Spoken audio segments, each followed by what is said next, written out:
अस्सलाम वालेकुम। मैं हूं पारस जहां से। कहते हैं कि एक मर्तबा सिकंदर आजम ने अपने उस्ताद से कामयाबी का राज पूछा तो अरस्तू ने जवाब दिया कि हम इंसाफ करने वाले अमाल करके आदिल बनते हैं, एतदाल वाले अमाल करके परहेजगार बनते हैं और बहादुर अमाल करके दिलेर बनते हैं। यानी कामयाब इंसान का दारोमदार इंसान के अमाल पर है और वो तारीख में कैसे जिंदा रहता है ये उसकी ईमानदारी पर मुनहसर है। इसकी सबसे बड़ी मिसाल हजरत नूह अलैहिस्सलाम का बेटा कुनान है, जिसने अपने वालिद की नबूवत पर भी ईमान लाने से इनकार किया और सरकश हो गया। फिर रसूल अल्लाह की मिसाल है जिनके अजीम नवासे ने अपने नाना के दीन के लिए सर कटा दिया, और यजीद का बेटा माविया यजीद जिसने अपने बाप के तख्त को ये कहकर ठुकरा दिया कि इस तख्त पर मेरे नबी करीम सल्लल्लाहु अलैहि वसल्लम के नवासे का खून है। तारीख में ऐसे बहुत से किरदार हैं और मेरे ख्याल में काजी मोहम्मद ईसा भी तारीख का ऐसा ही किरदार हैं। शायद आप गलत समझे, मैं काजी फाइज ईसा की नहीं, उनके वालिद काजी मोहम्मद ईसा की बात कर रही हूँ। आज की वीडियो में हम अगरचे साबिक चीफ जस्टिस काजी फाइज ईसा की जिंदगी का ही जायजा लेंगे, लेकिन इस बात का भी जायजा लेंगे कि क्या काजी मोहम्मद ईसा का बेटा काजी फाइज ईसा एक दुरुस्त ट्रैक पर चलते चलते अचानक भटक गया, या वो आर्ट ऑफ डिसेप्शन का माहिर था, या वो शुरू से ही गलत ट्रैक पर था मगर उसने दुनिया के सामने जाहिर यूं किया कि वो दुरुस्त ट्रैक पर चल रहा है। काजी फाइज ईसा के वालिद काजी मोहम्मद ईसा मुस्लिम लीग बलोचिस्तान के पहले सूबाई सदर थे, और जब बलोचिस्तान के अवाम की राय मालूम करने के लिए कमीशन बनाया गया था तो वो उसके रुकन थे। उन्होंने कायदे आजम की दरखास्त पर बलोचिस्तान में ऑल इंडिया मुस्लिम लीग की बुनियाद रखी और तहरीक पाकिस्तान के सरगर्म रहनुमा बन गए।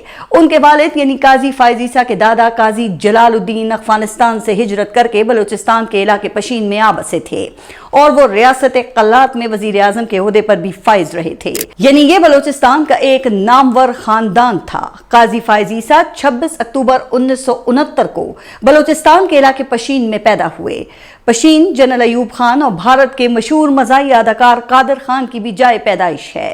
जस्टिस काजी फाइज ईसा ने इब्तदाई तालीम क्वेटा ग्रामर स्कूल से हासिल की। 1980 में उन्होंने सरीना मोन्सिरात खोसो नामी एक पाकिस्तानी निजात स्पेनिश खातून से शादी की, जो शादी के बाद सरीना ईसा बन गईं। बाद में 1981 में लंदन से बीए ऑनर्स किया और कानून की डिग्री हासिल की। 1983 से उन्होंने वकालत की प्रैक्टिस शुरू कर दी। वो कॉर्पोरेट, दीवानी और माहौलियात से मुतालिक कवानीन में महारत रखते थे। वो नेशनल बैंक ऑफ पाकिस्तान के डायरेक्टर के ओहदे पर भी फाइज थे। उन्होंने कभी बार की सियासत नहीं की, लेकिन सिंध हाई कोर्ट और बलूचिस्तान हाई कोर्ट बार के रुकन और सुप्रीम कोर्ट बार के ताहयात रुकन रहे। काजी फाइज ईसा ने खुद को इंसानी हुकूक के कारकुन के तौर पे मुतारिफ करवाया और बलूचिस्तान भर से इंसानी हुकूक से मुतालिक केसेस लेने लगे। उन्होंने लापता अफराद समेत बहुत से इंसानी हुकूक के मुकदमात की पैरवी की, और इसी चीज ने उन्हें एस्टेब्लिशमेंट की नजर में एक नापसंदीदा शख्सियत बना दिया। इस बात से बहुत कम लोग वाकिफ हैं कि उनकी चची जेनिफर मूसा का ताल्लुक आयरलैंड से था। शादी के बाद से लेकर आखिरी दिनों तक वो काजी फाइज ईसा के चचा काजी मूसा के साथ पशीन में रहीं।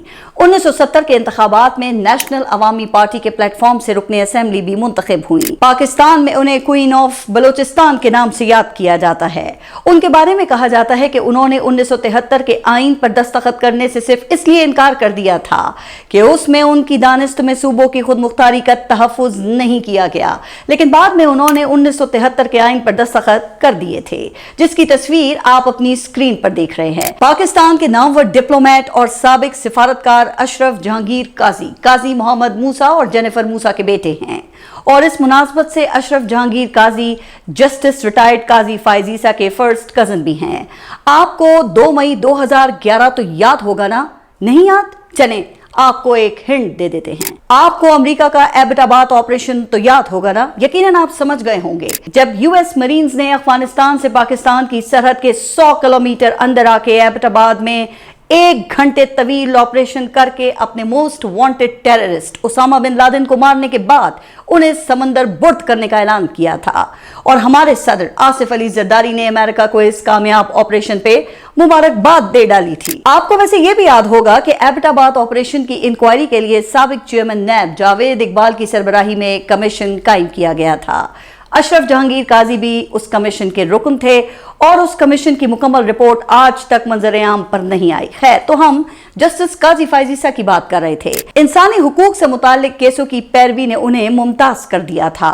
वो आइन और बुनियादी हुकूक से मुतालिक बात किया करते थे। जनरल परवेज मुशर्रफ ने 3 नवंबर 2007 को इमरजेंसी नाफिज की और सुप्रीम कोर्ट और हाई कोर्ट्स के जजेस ने जनरल मुशर्रफ के पीसीओ के तहत हलफ उठाना शुरू किया। तो जस्टिस काजी फाइजीसा ने पीसीओ जजेस के सामने पेश होने से इनकार कर दिया और वकला तहरीक का हरावल दस्ता भी बन गए। यानी उन्होंने हर तरह से अपना इमेज एक आइन पसंद और कानून पसंद जज का बना लिया था। लेकिन फिर अचानक पाकिस्तान की तारीख का एक अनोखा वाकया हो गया, बल्कि ये शायद पाकिस्तान ही नहीं, दुनिया की जुडिशल तारीख का सबसे अनोखा वाकया था। वकला तहरीक के दबाव में जनरल मुशर्रफ मुस्ताफी हो गए और वकला तहरीक के नतीजे में ही आगे चलकर पाकिस्तान पीपल्स पार्टी के दौरे हुकूमत में माजूल जजेस बहाल हो गए और जस्टिस इफ्तिखार मोहम्मद चौधरी एक मरतबा फिर चीफ जस्टिस के ओहदे पर फाइज हो गए। इफ्तिखार मोहम्मद चौधरी इस ओहदे पर फाइज क्या हुए कि काजी फाइज की जिंदगी का एक नया दौर शुरू हो गया। 31 जुलाई 2009 का दिन पाकिस्तान की जुडिशल तारीख का एक अहम तरीन दिन था। सुप्रीम कोर्ट ने 3 नवंबर 2007 की इमरजेंसी को गैर आइनी, गैर कानूनी और कलअदम करार देकर आइन की मुअत्तली समेत जनरल मुशर्रफ के तमाम इकदामात को रियासत से गद्दारी करार दे दिया। सुप्रीम कोर्ट ने पीसीओ को भी गैर आइनी करार दे दिया और पीसीओ के तहत हलफ उठाने वाले तमाम जजेस ओहदे से बरतरफ हो गए। उस वक्त पाकिस्तान की अदलिया में 76 ऐसे जजेस थे जिन्होंने मुशर्रफ के पीसीओ के तहत हलफ उठाया था और बलूचिस्तान हाई कोर्ट में पीसीओ के तहत हलफ उठाने वाले 5 जजेस मौजूद थे। लेकिन दिलचस्प बात यह थी कि पूरी बलूचिस्तान हाई कोर्ट इन्हीं 5 जजेस पर मुश्तमिल थी और इन जजेस के चले जाने के बाद पूरी बलूचिस्तान हाई कोर्ट ही खाली हो गई थी और बलूचिस्तान हाई कोर्ट में कोई जज ही बाकी नहीं बचता था। और यहां से किस्मत की देवी काजी फाइजीसा पर मेहरबान हुई। जस्टिस इफ्तिखार मोहम्मद चौधरी की नजर काजी फाइजीसा पर आकर ठहर गई और उन्हें बलूचिस्तान हाई कोर्ट का चीफ जस्टिस बना दिया गया। यह पाकिस्तान की तारीख का दूसरा अनोखा वाकया था जब एक सीनियर वकील को बराह रास्त किसी हाई कोर्ट का चीफ जस्टिस ही मुकर्रर कर दिया गया था। इससे पहले काजी फाइजीसा के पास बतौर जज किसी अदालत में काम करने का कोई तजुर्बा नहीं था, लेकिन आगे चलकर उन्होंने कई अहम फैसले दिए। वक्त का पहिया चलता रहा और पाकिस्तान कई नशेबो फराज से गुजरता रहा। पाकिस्तान की तारीख बहरानों से भरी पड़ी है। आप ईंट उठाएं तो अंदर से एक बहरान निकल आता है। इन्हीं बहरानों की तवील फहरिस्त में 2012 का मेमो गेट स्कैंडल एक ऐसा बाब है जिसने रियासत के ताकत के मराकज को एक बार फिर आमने सामने लाकर खड़ा किया। 2011 में बरतानवी अखबार फाइनेंशियल टाइम्स में खबर शाया हुई जिसमें यह दावा किया गया था कि पाकिस्तान की सिविल हुकूमत ने अमेरिका में पाकिस्तानी सफीर हुसैन हक्कानी के जरिए एक खुफिया खत में अमेरिका से दरखास्त की है कि पाकिस्तान में मुमकिन मार्शल लॉ को रोकने के लिए पाकिस्तानी फौज और इंटेलिजेंस एजेंसीज को काबू में किया जाए। ये खबर एक बदनाम जमाना अमरीकी पाकिस्तानी मंसूर एजाज ने दी थी, जिन्होंने ये दावा किया कि उन्हें ये मेमो अमरीकी एडमिरल माइक मुलन के हवाले करने का टास्क दिया गया था और उनके मुताबिक ये मेमो या खत मई 2011 में ओसामा बिन लादेन को पकड़ने के लिए अमेरिका के एबटाबाद ऑपरेशन के बाद लिखा गया था। उस वक्त पाकिस्तान में पाकिस्तान पीपल्स पार्टी की हुकूमत थी और आसिफ अली जरदारी मुल्क के सदर जबकि यूसुफ रजा गिलानी वजीर आजम थे। इस खबर के बाद पाकिस्तान में एक तूफान आ गया और पाकिस्तान पीपल्स पार्टी पर फौज को बदनाम करने और मुल्क दुश्मनी के इल्जामात आयद किए जाने लगे। वैसे ये इल्जामात ये कितने जाने पहचाने हैं ना, चले थोड़े कहे को बहुत जानिए। अब आगे चलते हैं। यहाँ पाकिस्तान के एक सियासतदान की एंट्री हुई जो एस्टेब्लिशमेंट की पैदावार होने के बावजूद एंटी एस्टेब्लिशमेंट होने का टैग अपने सीने पे सजा चुका था। मैं इमरान खान की नहीं, मियां मोहम्मद नवाज शरीफ की बात कर रही हूँ। इस स्कैंडल के बाद मियां मोहम्मद नवाज शरीफ की हुब्बुल वतनी जागी और वो काला कोट पहनकर ये मुकदमा सुप्रीम कोर्ट में लेकर चले गए और सुप्रीम कोर्ट से तहकीकात का मुतालबा किया। वाह क्या बात है, जमीनें चमन गुल खिलाती है क्या क्या, बदलता है रंग आसमां कैसे कैसे। आगे चलकर जब मियां मोहम्मद नवाज शरीफ का टाकरा जनरल राहील शरीफ, जनरल बाजवा, जनरल जहीरुल इस्लाम, साकिब निसार, आसिफ सईद खोसा और उमर अता बंदयाल से हुआ तो वो एक मरतबा फिर एंटी एस्टेब्लिशमेंट बन गए और उन्होंने काफी दरिया दिली का मुजाहरा करते हुए पीपल्स पार्टी के खिलाफ मेमो गेट केस का हिस्सा बनने पर पछताने का इजहार किया। खैर, सुप्रीम कोर्ट में यह मुकदमा चल पड़ा पड़ा, हेडलाइंस बनने लगी। सुप्रीम कोर्ट ने मेमो गेट स्कैंडल की तहकीकात के लिए एक अदालती कमीशन तश्कील दिया और उसकी सरबराही काजी फाइज ईसा ने की। यूं ये पहला हाई प्रोफाइल और पाकिस्तान की मरकजी सियासत के हवाले से पहला बड़ा केस था जिसकी तहकीकात का काजी फाइज ईसा को मौका मिला था। काजी फाइज ईसा की सरबराही में कायम मेमो गेट कमीशन ने उस मेमो को हकीकत करार देकर हुसैन हक्कानी को इसका जिम्मेदार करार दिया, मगर आसिफ अली जरदारी को क्लीन चिट मिल गई। यानी कमीशन की रिपोर्ट के मुताबिक सदर आसिफ अली जरदारी का इस सारे मामले में कोई किरदार ही नहीं था। सुप्रीम कोर्ट ने हुकूमत पाकिस्तान को हुक्म दिया कि हुसैन हक्कानी को अमेरिका से वापस लाया जाए। अब हुसैन हक्कानी को वतन वापस लाना तो मुमकिन नहीं था और न ही हुसैन हक्कानी आज तक खुद वतन वापस आए हैं। आजकल वो कभी अमेरिका और कभी यूएई से मुल्की और बैनुल अक़वामी मामलात पर सैर हासिल ट्वीट्स करते हुए पाए जाते हैं। बहरहाल काजी फाइज ईसा अब पाकिस्तान में एक नुमाया शख्सियत बन चुके थे। फिर 30 अक्टूबर 2011 का दिन आ गया जिसने मुल्क की सियासत को बदल कर रख दिया। इतवार का दिन था। शहर लाहौर और मीनार पाकिस्तान का वसीओ गरीज मैदान जो अवाम से खचा खच भर गया। पाकिस्तान की मरकजी सियासत पर 22 साल जद्दोजहद करने वाला एक लीडर नमूदार होने जा रहा था। आप समझ गए होंगे कि मेरा इशारा इमरान खान की तरफ है। अक्टूबर 2011 के बाद इमरान खान सियासत के उफक पर छा गए और अपने फने खिताबत और बयानिए की वजह से अवाम के दिलों की धड़कन बन गए। अवाम ने उन्हें तीसरी कुव्वत के तौर पे देखना शुरू कर दिया। जनरल शुजा पाशा और जनरल जहीरुल इस्लाम समेत उस वक्त की आईएसआई की क़यादत पर इल्जाम लगा कि वो इमरान खान की इस उड़ान के पीछे हैं। लेकिन एक वजह अवाम की सिस्टम और रिवायती सियासतदानों से बेजारी भी थी। उस वक्त की अक्सरियत पूरी तरह इमरान खान के साथ थी और जेनजी का वक्त था और मिलेनियल्स की पैदाइश होने वाली थी।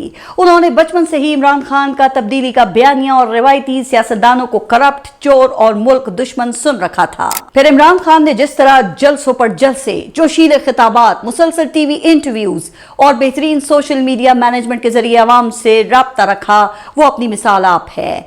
इमरान खान के बयानिया साजी के फन और सोशल मीडिया मैनेजमेंट पर मैं अपनी इन वीडियोस में बात कर चुकी हूं। बहरहाल इमरान खान पाकिस्तान की मरकजी सियासत का हिस्सा बन गए और 2013 के इलेक्शन में खैबर पख्तूनख्वा में हुकूमत भी बना ली। मुस्लिम लीग नून उस वक्त एस्टेब्लिशमेंट और अदलिया के ज़ेरे अताब थी और उनके खिलाफ मुकदमात कायम हो रहे थे। मियां मोहम्मद नवाज शरीफ को नाअहल कर दिया गया था और शाहिद खाकान अब्बासी वजीर आजम थे कि मुल्क की सियासत में एक भूचाल आ गया। इंतखाबी इस्लाहात से मुतालिक तरमीम में उम्मीदवारों के हलफनामों में खत्म नबूवत से मुतालिक एक लफ्ज हज़फ कर दिया गया जिस पर मजहबी जमातों ने अपना शदीद रद्द अमल दिया। उस वक्त तक तहरीक लब्बैक पाकिस्तान एक मौसर मजहबी तहरीक बन चुकी थी जिसने हुकूमत से ये तरमीम वापस लेने और उस वक्त के वजीर कानून जाहिद हामिद को बरतरफ करने का मुतालबा करके फैजाबाद में धरना दे दिया जिसे हुकूमत ने ताकत से मुंतशिर करने की नाकाम कोशिश की। जनरल बाजवा ने मुदाखलत की और जनरल फैज हमीद की सालिसी से एक मुआहदा हो गया। बज़ाहिर तो सब नॉर्मल था लेकिन शायद एक और तूफान से पहले की ये खामोशी थी। जस्टिस काजी फाइज ईसा उस वक्त सुप्रीम कोर्ट के जज बन चुके थे और ये मामला सुप्रीम कोर्ट में गया और जस्टिस काजी फाइज ईसा और जस्टिस मुशीर आलम पर मुश्तमिल एक 2 रुकनी बेंच कायम हो गया। सुप्रीम कोर्ट ने 22 नवंबर 2018 को फैसला महफूज किया और 6 फरवरी 2019 को एक ऐसा तारीख साज फैसला दिया जिसने न सिर्फ इमरान खान की हुकूमत बल्कि उस वक्त की एस्टेब्लिशमेंट को भी हिला कर रख दिया। 43 सफ़ात पर मुश्तमिल उस फैसले में कहा गया कि तमाम हसास इदारे अपनी हुदूद से तजावुज ना करें और उनकी हुदूद तय करने के लिए कानून साजी की जाए। आईन पाकिस्तान पाक फौज को सियासी सरगर्मियों का हिस्सा बनने से रोकता है और फौज किसी सियासी जमात या शख्सियत की हिमायत नहीं कर सकती। वजारत दिफा और तीनों मुसल्लह फौज के सरबराहान हलफ की खिलाफवर्जी करने वालों के खिलाफ कार्रवाई करें।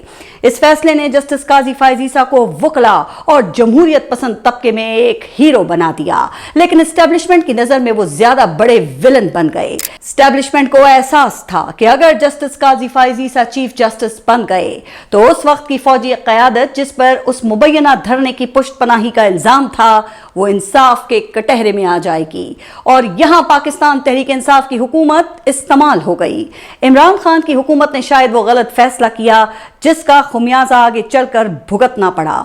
सदर आरिफ अलवी ने जस्टिस काजी फाइज ईसा और उनकी अहलिया की मुबैना जायदादों से मुतालिक एक reference supreme judicial judicial council में भिजवा दिया। इमरान खान खुद भी इस सदारती रेफरेंस को गलती करार दे चुके हैं और उनके मुताबिक ये रेफरेंस भिजवाने का फैसला उनकी हुकूमत ने नहीं किया था। जस्टिस काजी फाइज ईसा ने सदारती रेफरेंस को सुप्रीम कोर्ट में चैलेंज कर दिया। उन्होंने अपना केस खुद लड़ने का फैसला किया और वो और उनकी एहलिया सरीना ईसा सुप्रीम कोर्ट के सामने पेश होने लगे। जस्टिस काजी फाइज ईसा का कहना था कि उनकी और उनकी एहलिया की जायदादों की मुकम्मल मनी ट्रेल मौजूद है और उनकी तमाम जायदादें डिक्लेयर्ड थी। किस्सा मुख्तसर ये कि सुप्रीम कोर्ट के 10 रुकनी बेंच ने जस्टिस काजी फाइज ईसा के खिलाफ सदारती रेफरेंस को कलअदम करार देते हुए FBI समेत तमाम फोरम्स पर जारी कानूनी कार्रवाई को कलअदम करार देकर सुप्रीम जुडिशल काउंसिल को भी कार्रवाई से रोक दिया। जस्टिस काजी फाइज ईसा के हक में फैसला देने वालों में जस्टिस मकबूल बाकिर, जस्टिस मंजूर मलिक, जस्टिस मंसूर अली शाह, जस्टिस अमीनुद्दीन और जस्टिस मजहर आलम मियां खेल शामिल थे, जबकि इख्तिलाफ करने वाले जजेस में बेंच के सरबरा justice Umar Ata Bandial, justice Munib Akhtar, justice Sajjad Ali Shah, justice Qazi Amin शामिल थे। अगर उस वक्त जस्टिस मंसूर अली शाह जस्टिस काजी फाइज ईसा के साथ खड़े ना होते तो justice Qazi Faez Isa chief justice बन ही ना पाते और पाकिस्तान की तारीख आज बिल्कुल ही मुख्तलिफ होती। लेकिन उस सदारती रेफरेंस ने जस्टिस काजी फाइज ईसा को पाकिस्तान तहरीक इंसाफ और इमरान खान से मुतनफ्फिर कर दिया। वो पाकिस्तान तहरीक इंसाफ से मुतालिक मुकम्मल जानिबदार दिखाई देने लगे। एक वक्त ऐसा भी आया जब फरवरी 2021 में उस वक्त चीफ जस्टिस गुलजार अहमद की सरबराही में एक बेंच ने जस्टिस काजी फाइज ईसा को इमरान खान के मुकदमात सुनने से ही रोक दिया। इससे पहले वो 2017 में शरीफ खानदान के खिलाफ हुदैबिया पेपर मिल्स केस को बंद करने का हुक्म भी दे चुके थे, जिससे यह तासुर गया कि उनका झुकाव मुस्लिम लीग नून की तरफ है। सितंबर 2023 में chief justice Umar Ata Bandial retire होने वाले थे और सीनियर तरीन जज होने की हैसियत से जस्टिस काजी फाइज ईसा ने चीफ जस्टिस बनना था। लेकिन एस्टेब्लिशमेंट की मुखालफत की वजह से उस वक्त भी किसी को यकीन नहीं था कि justice Qazi Faez Isa chief justice बन पाएंगे।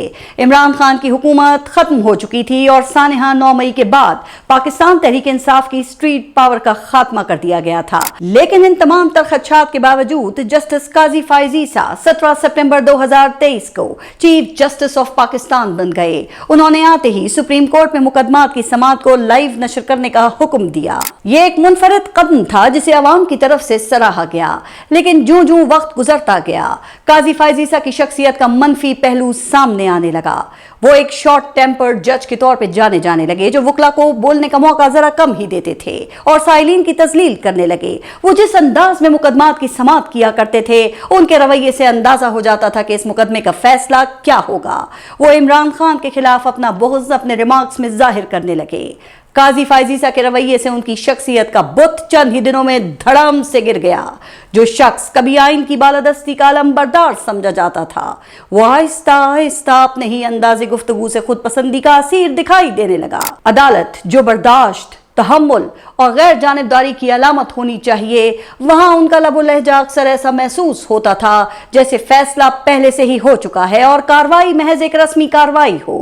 दिलचस्प बात यह है कि जिन उसूलों की दुहाई देकर वो दूसरों को कटहरे में खड़ा किया करते थे वही उसूल उनके अपने तर्ज अमल में कहीं गुम होते दिखाई दिए। वकला को मुकम्मल बात करने का मौका ना देना, साइलिन से तल्ख लहजे में गुफ्तगू करना और रिमार्क्स में जाती रुझानात की झलक, ये सब एक ऐसे जज की तस्वीर पेश करते हैं जो शायद अपने मनसब के तकाजों से ज्यादा अपने जज्बात का असीर हो चुका था। जस्टिस काजी फाइज ईसा के हवाले से अब वकला बिरादरी भी तकसीम हो चुकी थी। कई सीनियर वकला और आईनी माहिरीन उन्हें एक मुतासिब जज करार देने लगे थे। लेकिन चीफ जस्टिस काजी फाइज ईसा का बतौर एक काजी और मुंसफ़े आला एक बहुत बड़ा इम्तहान अभी बाकी था। कुदरत उनको एक ऐसा मौका देने जा रही थी जिसके बाद वो तारीख में जिंदा रहने का फैसला कर सकते थे।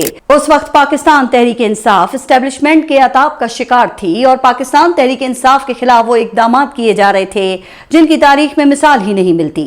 इमरान खान जेल में थे और 9 मई के बाद PTI के सीनियर लोग, जिनमें से अक्सर इमरान खान की काबीना का हिस्सा भी रहे थे, वो PTI छोड़ कर जा चुके थे। इलेक्शन कमीशन ने PTI के इंट्रा पार्टी इलेक्शन को उसके आइन के खिलाफ करार देकर पार्टी से बल्ले का निशान वापस ले लिया था, जिसे पेशावर हाई कोर्ट ने फिर बहाल कर दिया था। ये मामला सुप्रीम कोर्ट गया और जस्टिस काजी फैज ईसा ने अपनी सरबराही में 3 रुकनी बेंच कायम कर दिया। अगर वो चाहते तो अपनी सरबराही में एक लार्जर बेंच या फुल कोर्ट भी कायम कर सकते थे, या वो चाहते तो खुद को उस बेंच से अलग रखकर एक गैर जानिबदार बेंच भी कायम कर सकते थे। उनके इस इक़दाम से लगता था जैसे शायद पीटीआई को इंतखाबी अमल से दूर रखना ही मकसूद है, और फिर उन्होंने पीटीआई के खदशात को दुरुस्त साबित भी कर दिया। 13 जनवरी 2024 को इलेक्शन से सिर्फ 1 माह पहले सुप्रीम कोर्ट ने इलेक्शन कमीशन के फैसले को दुरुस्त करार देते हुए पेशावर हाई कोर्ट का फैसला कलअदम करार दे दिया, और यूं पीटीआई से बल्ले का निशान छिन गया। तहरीक इंसाफ के तमाम अरकान वो आजाद हो गए और पीटीआई के हिमायती याफ्ता तमाम उम्मीदवारों को अलग अलग इंतखाबी निशान के तहत इलेक्शन लड़ना पड़ा। सुप्रीम कोर्ट के फैसले में वही वजूहात बताई गईं जो इलेक्शन कमीशन के फैसले में बताई गई थी। हो सकता है कि तकनीकी लिहाज से ये वजूहात दुरुस्त भी हों। अगरचे काजी फैज ईसा अब उस फैसले को जस्टिफाई करते फिरते हैं, लेकिन उस फैसले की टाइमिंग ने वाजे कर दिया कि पाकिस्तान तहरीक इंसाफ को इलेक्शन से बाहर रखना ही मकसूद था। इसके बाद भी तहरीक इंसाफ के लिए इलेक्शन लड़ना मुश्किल बना दिया गया। पीटीआई के उम्मीदवारों से नॉमिनेशन पेपर्स छीने जाने लगे। इसके बावजूद पीटीआई के हिमायती याफ्ता उम्मीदवारों ने इलेक्शन लड़ा और कौमी और सूबाई असेंबलियों में बड़ी तादाद में नशिस्तें हासिल की। खैबर पख्तूनख्वा में तहरीक इंसाफ मुसलसल 30वीं मरतबा हुकूमत बनाने वाली और पहली मरतबा 2/3 अक्सरियत हासिल करने वाली पहली जमात बन गई। इसके बाद की तारीख वो आप सबके सामने है। तहरीक इंसाफ को मखसूस नशिस्तों से महरूम किया गया। 27वीं और 28वीं तरमीम के तहत अदलिया का ढांचा ही बदल दिया गया। लेकिन इस वक्त मेरा मौजू जस्टिस काजी फैज ईसा की लेगेसी है। 25 अक्टूबर 2024 को जस्टिस काजी फैज ईसा रिटायर हो गए। वो जिस धूमधाम और साफ सुथरी शोहरत के साथ आए थे, रिटायरमेंट के बाद एक इंतहाई मुतनाज़ा लेगेसी लेकर कई मुतनाज़ा फैसलों के साथ एक दागदार करियर लेकर घर गए। वो एक हीरो की तरह आए थे, मगर जाते जाते कहानी कुछ यूं पलटी कि हीरो से ज्यादा पाकिस्तान की अदलिया का एक मुतनाज़ा किरदार बन गए। वो कहते हैं ना कि इक़्तिदार इंसान को नहीं बदलता बल्कि असल चेहरा सामने लाता है। शायद यही कुछ यहां भी हुआ। अदालत के कमरे में जहां वकार और तहम्मुल की गूंज होनी चाहिए थी, वहां अक्सर तंज, तलखी और पेश की फैसलों की बाज़गश्त ने जस्टिस काजी फैज ईसा को शायद माजी के कई जजेस की तरह एक विलन बना दिया। आखिर में यही कहा जा सकता है कि शोहरत की बुलंदियों तक पहुंचना मुश्किल जरूर है, मगर वहां से गिरने के लिए सिर्फ एक लम्हा ही काफी होता है। और जब तारीख लिखी जाती है तो वो तारीफ से ज्यादा तज़ादात को याद रखती है। काजी ही जब खुद फैसलों में उलझ जाए, फिर कौन साहिल को इंसाफ दिलाने आए। आप जस्टिस काजी फैज ईसा की शख्सियत को कैसे देखते हैं? मुझे अपने कमेंट्स में बताइएगा। अल्लाह हाफिज।